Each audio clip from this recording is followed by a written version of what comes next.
Як паведаміў намеснік старшыні аблвыканкама Андрэй Барановскі, капітальны рамонт дома уключае аднаўленне разбураных і дэманціраваных канструктыўных элементаў ды інжынерных сістэм з праходжаннем дзяржаўнай будаўнічай экспертызы. Гомельскі домабудаўнічы камбінат зараз вядзе устаноўку і монтаж крана для выканання аднаўленчых работ. Паралельна распрацоўваецца праектная дакументацыя. У рабочым парадку інстытут Гомель грамадзян праект перадае будаўнікам дадзеныя неабходныя для фармоўкі жалезабетонных канструкцый. Плануецца, што работы будуць завершаны ў маі гэтага года.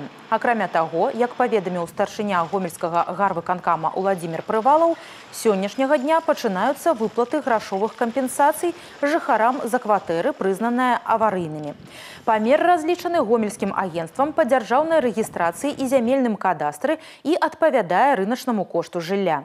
Сем'і, якія пражываюць у гасцініцы, забяспечаны харчаваннем і ўсім неабходным. Асаблівая ўвага надаецца дзецям.